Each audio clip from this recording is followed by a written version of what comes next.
Welcome to the Courier Journals, conversations from the front line of the courier and logistics industry.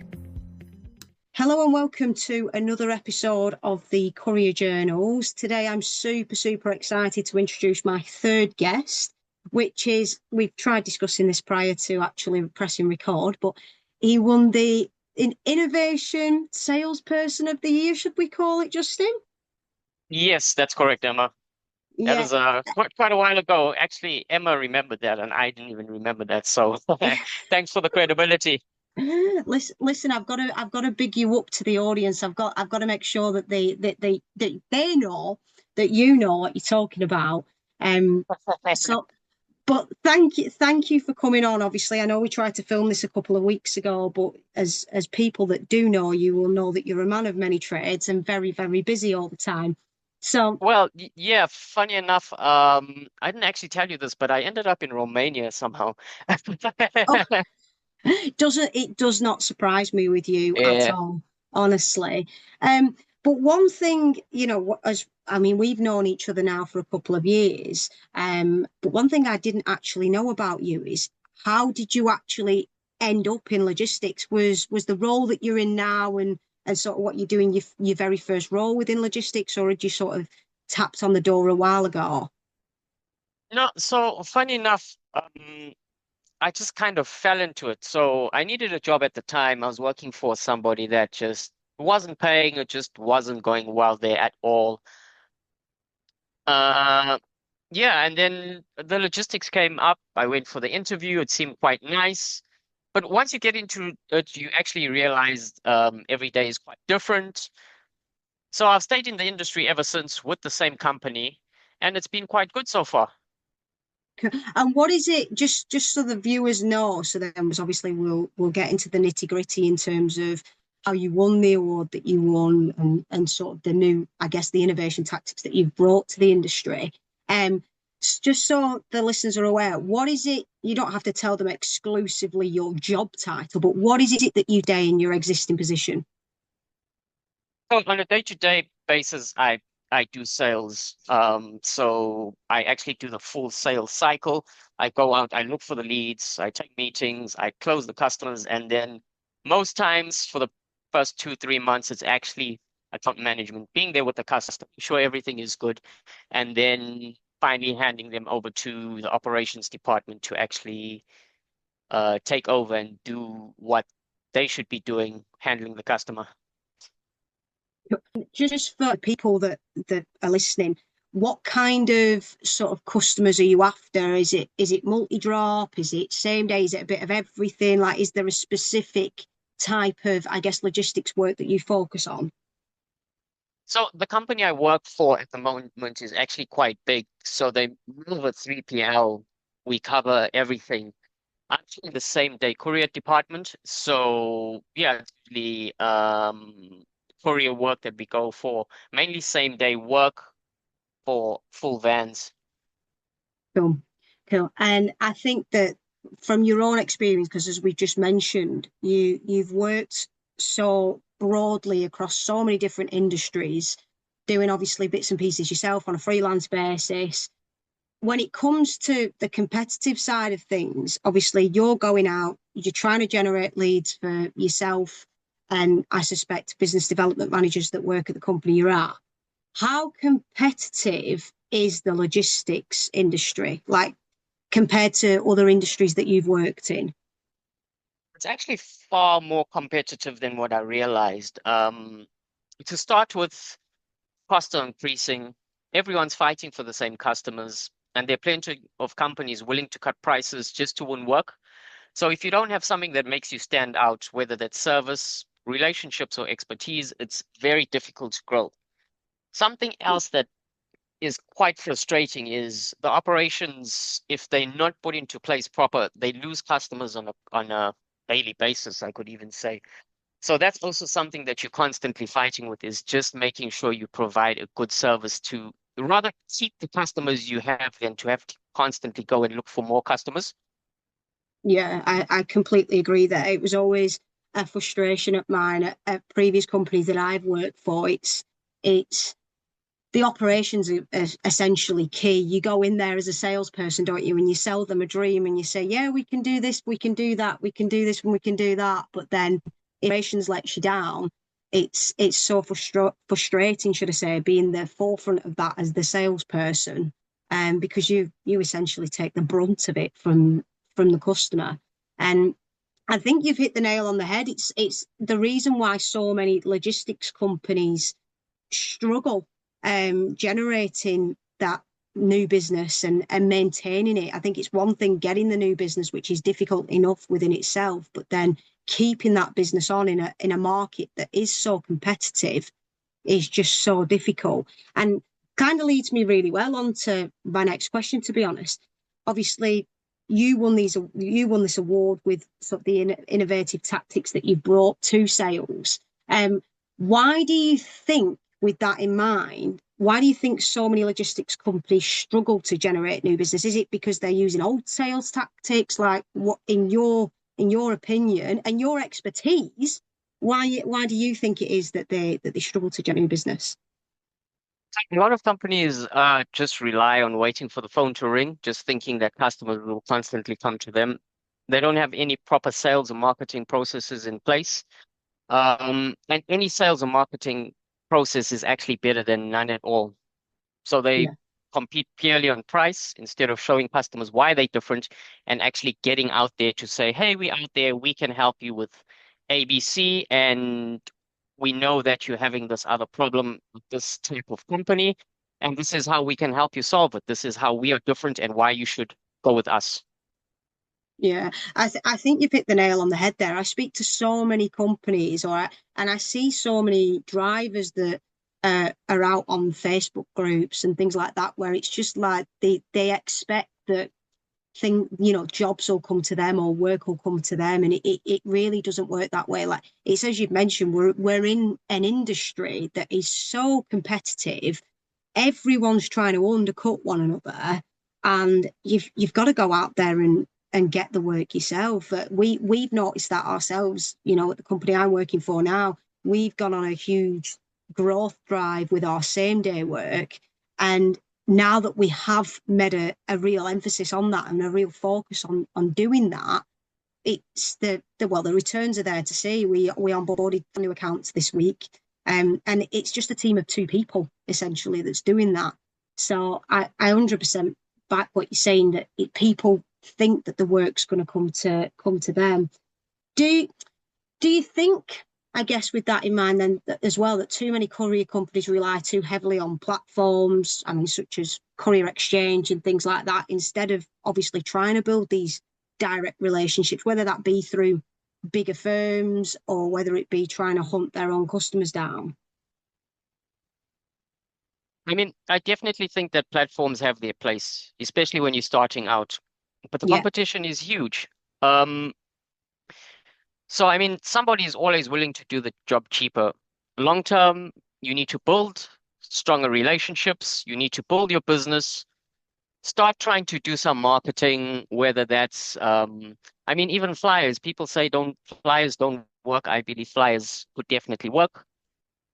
Just a few phone calls every day, a few emails here and there, and just that constant daily outreach will definitely increase. But it needs to be a constant thing. So not 500 today and next week, none at all. You'd rather do 20 every day for the long run, and that'll definitely get you somewhere.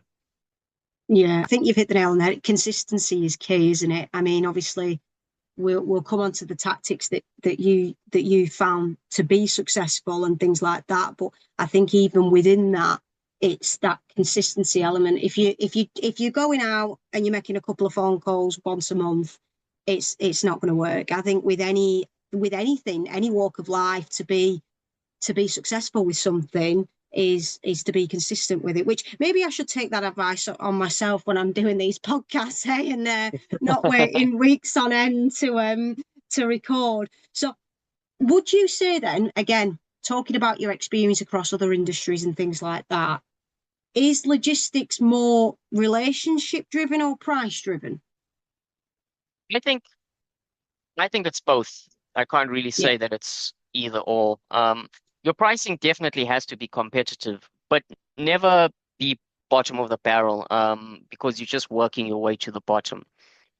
So relationships are also really what keeps your customers. So if somebody knows and trusts you, you solve the problems that they have when they have, and even if you do make mistakes, pick up the phone. Hey, it's going to be late. Hey, John can't make it today.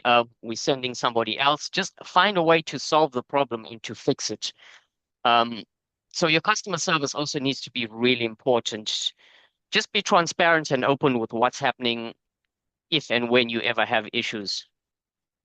Absolutely. I honestly think that the best courier companies across the UK really are the ones that have the best customer service. It's the ones that keep the customers informed, that will inform them, like you say, of any driver changes, any any significant ETA updates. But it really does separate the best from the worst. And I think the same applies to the drivers as well. Drivers keeping the firms that they're working for updated, whether that be that they're running late at their existing drop off, so it's going to affect the next collection, things like that. It communication and customer service really separate the the best from the worst across the whole industry.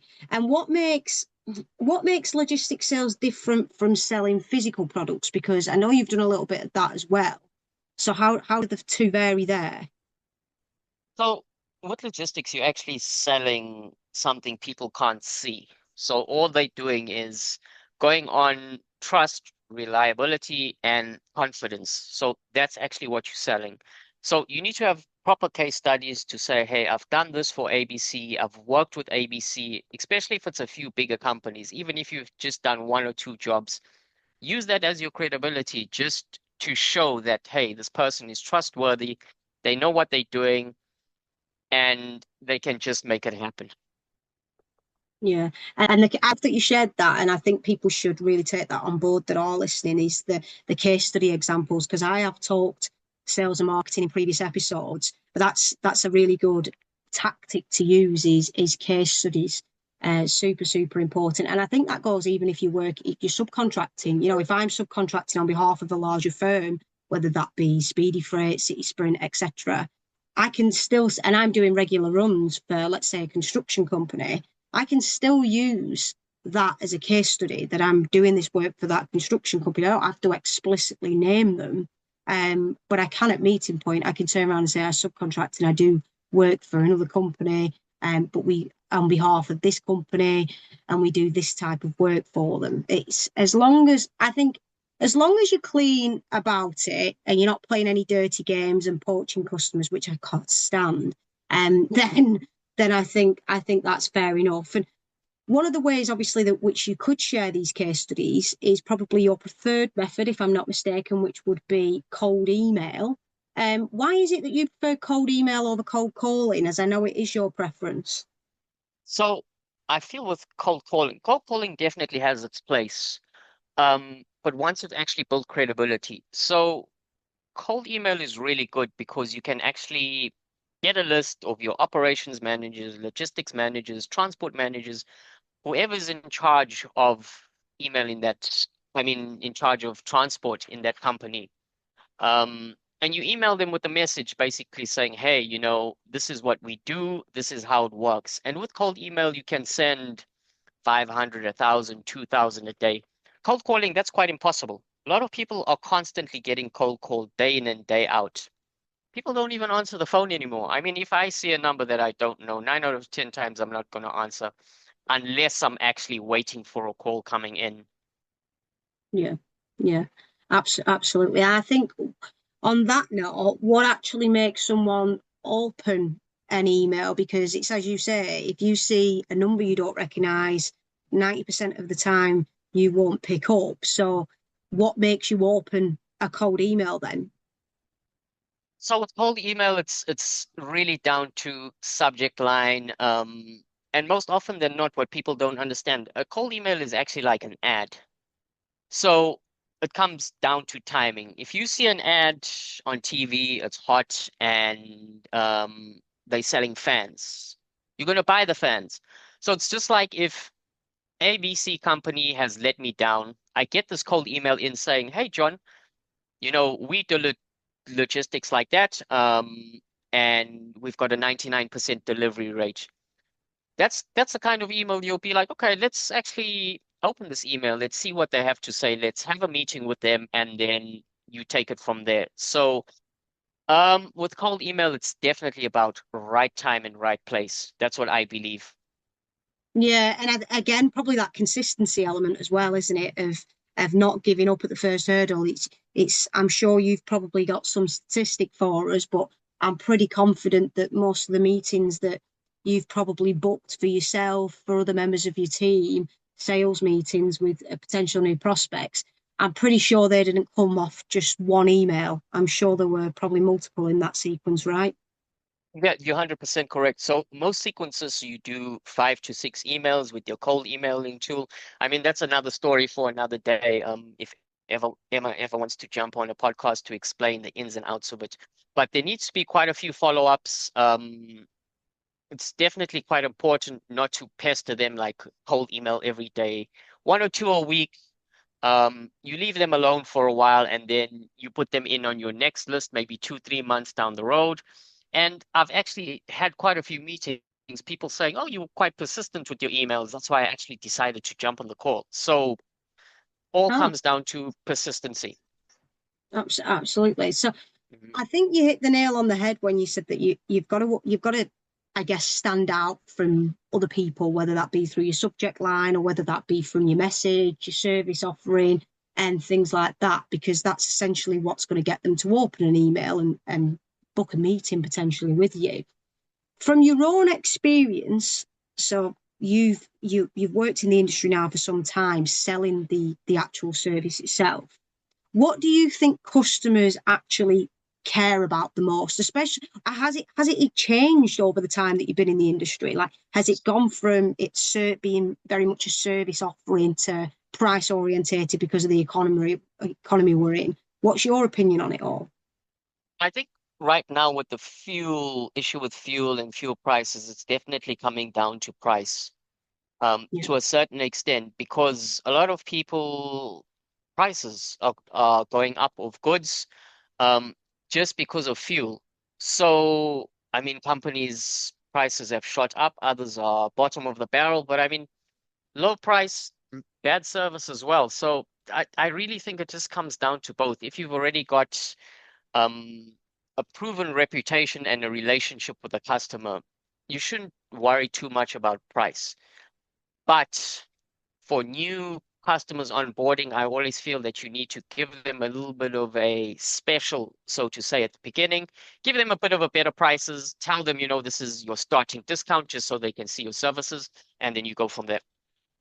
Yeah, absolutely. I think sometimes you've got to be a little bit cheaper to get your foot in. Do you think some drivers out there and courier firms can be a little bit too cheap? I think they can, I think there's a fine line between being more competitive than your competitors and being dirt cheap to the point where you question the actual service you can offer on the back of that. So why do customers stay loyal then? Because we're very price driven, as you say. It's a very competitive industry. Everyone's trying to undercut you. So how do we get customers to stay loyal? Is it a case of that we've got to keep undercutting our own prices to make sure that we're still competitive against the competitors, or is it more service driven? What's your experience of that? I think again, I mean, it's definitely both with them. But if you've had a customer for a while, you send them an email, you give them a call to say, "Hey, prices are going up at the moment. We're going to have to put your prices up." And if you've served them well over the years, they're happy with the drivers. When the drivers get there, they have a bit of chit chat. You guys are in touch quite often, your customer service, I think it really goes back to that at the end of the day. If there's an issue, oh, your stuff is going to be a day late, just call them up and say, "Hey, it's going to be a day late." And if you've always had those conversations and been in touch like that, I really think that customers will stay with you because you've given them a good service, but also not kill them on price. Yeah. Absolutely, absolutely. The amount of I do speak to be fair, especially with the amount of growth that, as I've mentioned countless times now, we're doing with same day. I will speak to a lot of companies that will just point blank refuse a conversation because they're so happy with their existing provider. I the amount of companies that I have seen recently though that have been interested in a conversation purely to see if we're cheaper though as sort of echoed what you're saying about price. It's still so paramount. Services is thing, but price is another. I went to visit a company in Sheffield, must have been last week, and the lady that I spoke to, she was so happy with her existing provider and the service that they offer, could not fault them, but is willing to consider us purely because we're cheaper on price. So she's going to offer us a couple of trial runs, but she's super happy with her existing provider. And to me, it's one of them. You don't fix something that's not broken. If you're getting an excellent service for the sake of saving a tenner here and there, I don't personally think people should be doing it, but it's as you say, it's the industry that we're in.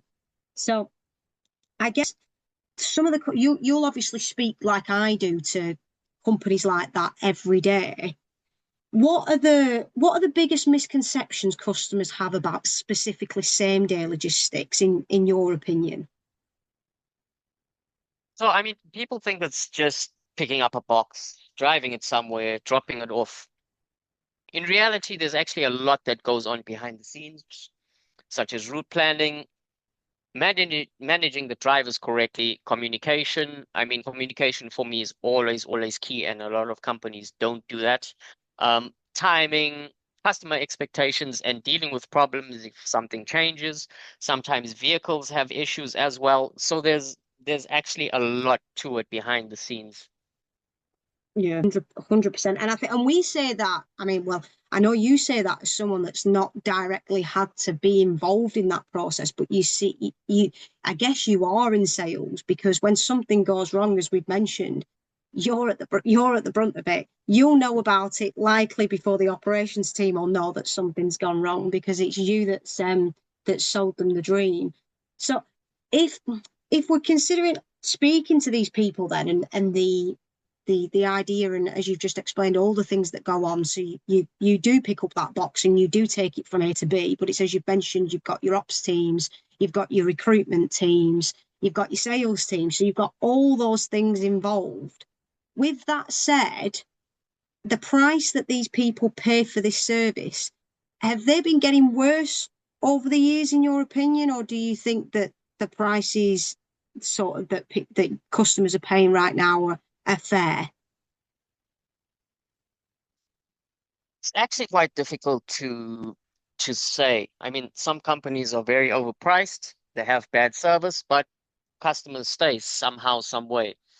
Other companies are fairly priced, and they provide bad services. So at the moment, everybody can just go buy a van and say that they doing logistics services or courier services and getting jobs on Facebook Marketplace. They can give you the best rates, but at the end of the day, some people aren't making any money. They're just digging them into a hole. So it's quite difficult to answer that because across the board, everybody's just doing their own thing, it seems like.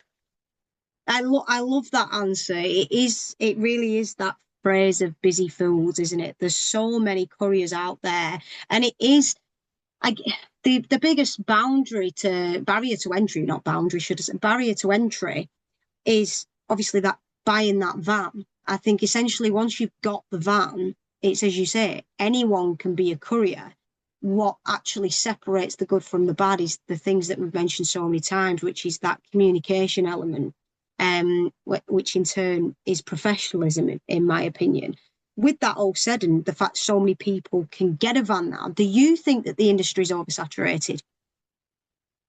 The industry is definitely oversaturated. I mean, logistics is something that everybody thinks is quite easy. They just jump in and say, "Oh, we can do it." Um, you can actually make decent money if you know what you're doing. But if you don't, it's just like, "Oh, well, I'm just going to go and start delivering parcels from A to B." And people come in and out of the industry on a daily basis. I think there's a lot of churn for want of the word, with logistics companies. Because you just open thinking that I'm just going to deliver a few things, I'm going to charge people, but it's not like that. So that's what actually makes it so oversaturated, is that so many people are just looking for a side hustle, for want of the word, where with logistics, it's all in or nothing. You can't just be a side hustle logistics company. Yeah, and I think that's what you were saying before, isn't it? Like you've got to build your relationships, you've got to go out and hunt down your own customers because that's how really you're going to make your money. You can subcontract and earn a bit of money, depending on your circumstances and who you're Mm. subcontracting for, but you're never going to really make a business out of purely subcontracting. So I do completely echo that. So if you was a smaller courier company, how would you get an advantage over the larger firms? Is it can an advantage, or is it not possible for these smaller firms?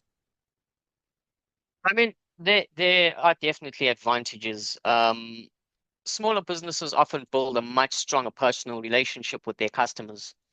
So they can usually react quicker, offer more personal service than the large national companies. So you'll have the same driver coming by, having the same chats, both of you enjoy watching football, have a bit of a chat about the football, and they'll like you just because they like John the driver, the guy that's actually there, those interactions. So I do believe that smaller companies do have an edge because they're not so faceless, for want of a word. Yeah, and I agree with that because again, just sort of going off my own experience recently, going out in meetings quite regularly, you'll speak to people. I'm sure you'll get it when you're cold calling as well. Is that they will turn around and they'll specifically mention a driver's name or the fact that they do have the same regular driver. So you naturally build that loyalty to someone in that sense, don't you? So I completely echo what you're saying there. So I guess sort of wrapping things up, what advice would you give to someone that's trying to grow a logistics company? I'd probably say don't do it. But seriously, focusing on building relationships, leave room in pricing for negotiation, don't race to the bottom, and make customer service one of your biggest selling points, along with open and transparent communication. That is the best advice I could give anybody. And is that, I assume, then what you would say separates a successful logistics business from, I guess, struggling ones? Definitely, 100% communication and customer service. It's crazy because when I speak to people that are in sales, that's always what we say. We always bang the drum about communication, relationships, everything along those lines. But that yet when you speak to operations, there's always an excuse as to why that can't be done.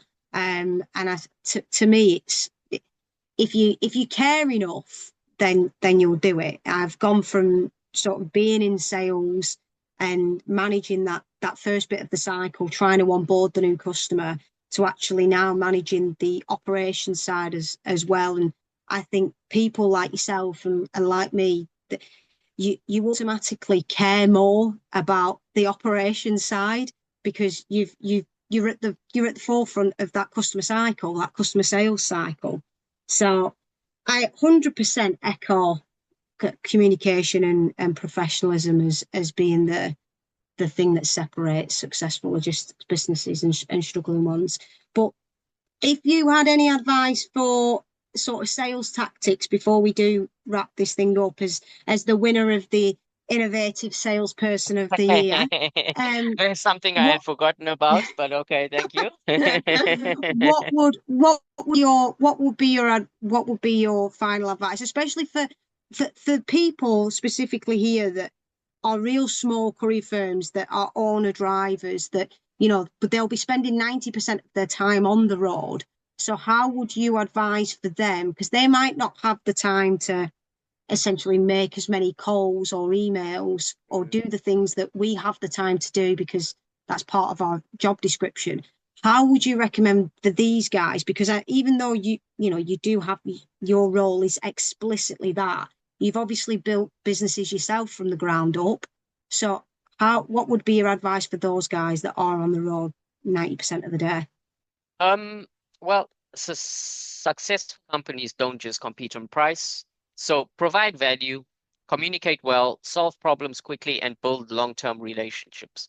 So, as Emma and I spoke about earlier, it's all about consistency. I know you don't have time to make 100 cold calls a day, but do a few calls a day. If you see a company around the corner where you're delivering something, go in and say, hey, how do you deliver parcels? I mean, it's going to take you 5 minutes.